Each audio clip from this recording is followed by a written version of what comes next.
Bom dia, meninos! É muito importante assistir às aulas da tia sempre com o livro em mãos. Por que o livro em mãos? Porque é através do livro que vocês vão acompanhar a aula, marcar no texto que a tia falar. Então, por isso que é importante acompanhar a aula sempre com o livro do lado, porque facilita o estudo de vocês. Então, meus amores, vocês já pegaram o livro, já colocaram do ladozinho, o livro e o lápis. Quando a tia pedir para marcar, vocês estão com o livro e o lápis na mão.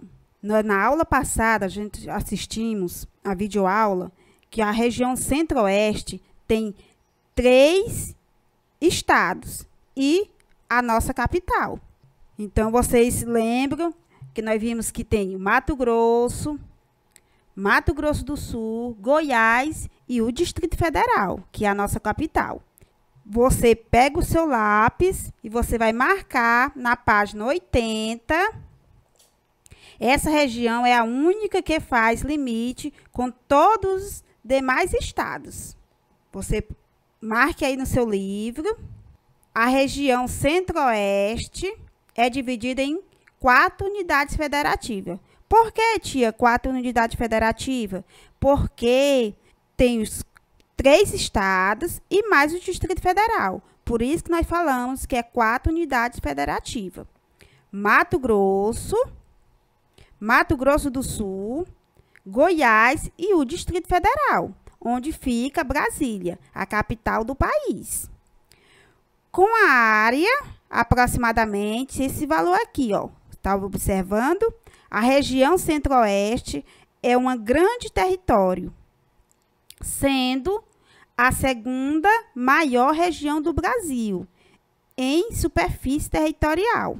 Então, a primeira maior do Brasil é a região norte e a segunda é a região centro-oeste em território. Não é em estado, não, é em território. Quantidade de terras em território. Por outro lado, é a região menos populosa do país e possui a segunda menor densidade populacional, perdendo apenas para a região norte, porque nós vimos que a região norte é a menos povoada. Por abrigar uma quantidade menor de habitantes, apresenta algumas concentrações urbanas e grandes vazios populacionais. A localização geográfica. Vamos lá, marcar no livrozinho a localização geográfica. Na página 80, os limites dessa região, página 80 e 81. Os limites ao norte fica quem? O estado de Tocantins. Nós estamos falando no mapa, a posição geográfica no mapa, a localização no mapa. A sudeste, o estado de Minas Gerais. A leste, o estado da Bahia, o estado de Minas Gerais. Sudoeste, o estado de Mato Grosso do Sul. E a oeste, o estado do Mato Grosso. Observe aqui, ó, a sua posição geográfica, a Tocantins, a posição de Tocantins, Minas Gerais. Então, essa daqui é a localização geográfica da região centro-oeste. O relevo que predomina na região centro-oeste são 3 unidades dominantes: Planalto Central, Planalto Meridional e Planície do Pantanal. São esses 3 tipos de relevo que predomina na região centro-oeste. Planalto Central é um grande bloco rochoso formado por rochas cristalinas. Existem trechos que as rochas cristalinas aparecem livres dessas coberturas sedimentares, surgindo aí um relevo ondulados. Aí só são as características. Por isso que a tia não precisa ler todos, não, porque no livro de vocês tem o relevo do Planalto Central. Observe aí a formação do Planalto. Nós vimos que O Planalto sempre ele é um pouquinho erguido, mais alto do que a planície. O Planalto Meridional se estende da região sul até os estados de Mato Grosso do Sul e Goiás. Nelas são encontrados os solos mais férteis de todo o centro-oeste. A terra roxa, que aparece em forma de manchas no sul de Goiás e em Mato Grosso do Sul. Aí a fotografia do Planalto Meridional. Lembrando, meus amores, que a região centro-oeste, ela não é banhada pelo Oceano Atlântico. É a única região que não é banhada pelo Oceano Atlântico. Aí vocês perguntam, tia, mas eu tô vendo alguém ali tomando banho, que tem uma praia. Ali é de rio, não é do mar, e sim de rio.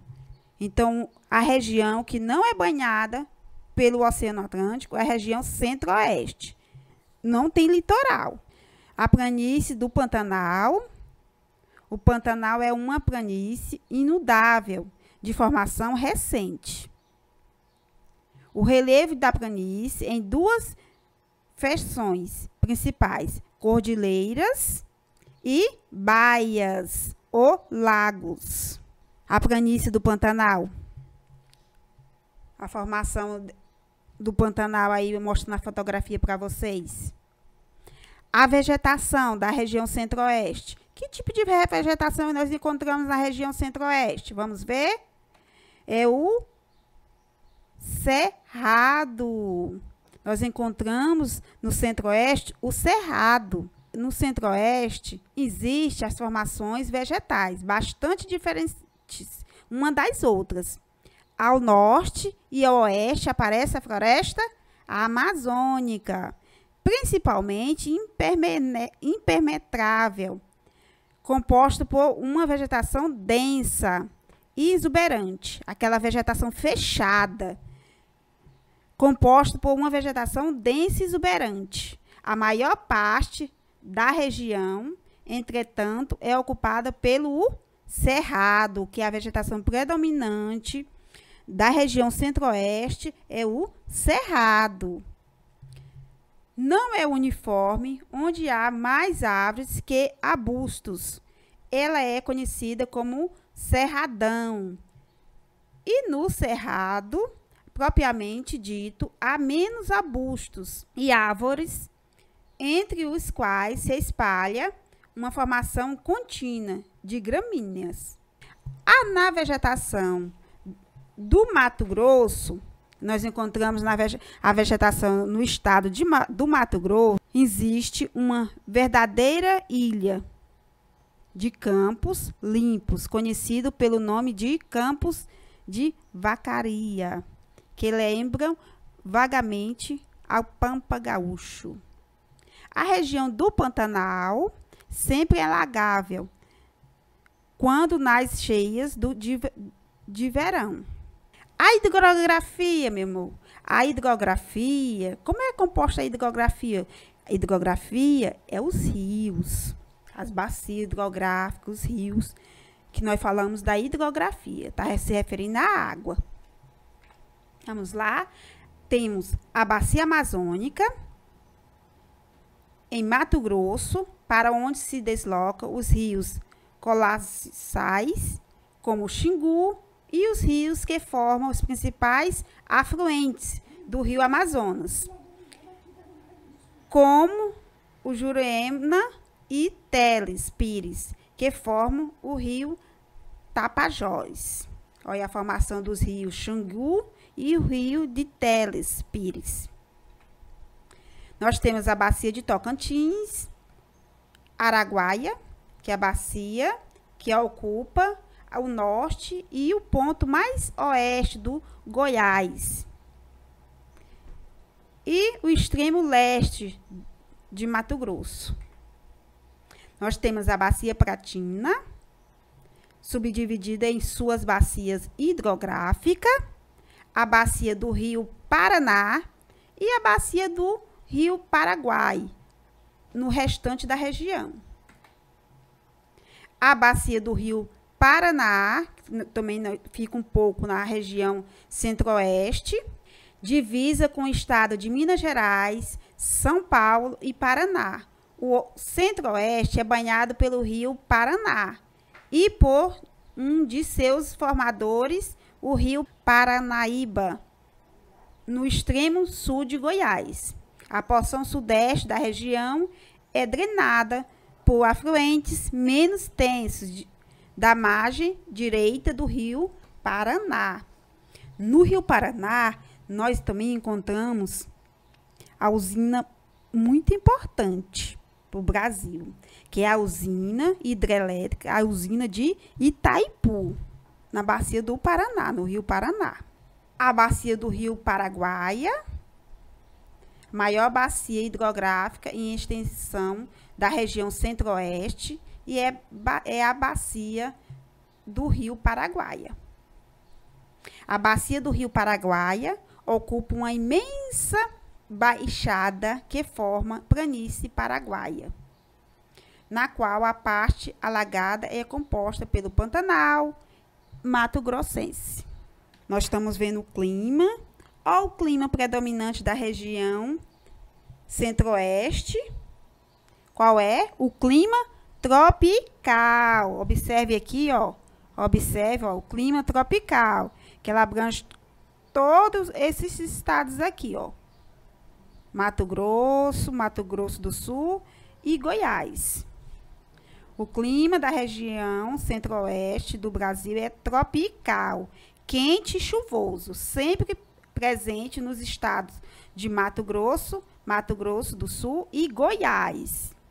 Características mais marcantes desse clima quente é a presença de um verão chuvoso entre os meses de outubro a março, e o inverno seco entre os meses de abril e setembro. O noroeste da região, pela Amazônia, é abrangido pelo clima equatorial e o restante pelo clima tropical. Você observe aqui, ó, o Mato Grosso, ó, a parte do estado de Mato Grosso é o clima equatorial. O clima equatorial, que é o mesmo clima aqui da região norte. E o restante, todo o restante aqui dos estados e uma parte do Mato Grosso é predominante o clima tropical. Essa foi a nossa revisãozinha da região centro-oeste, e na próxima aula a tia vai corrigir toda a atividade da região centro-oeste. E até lá!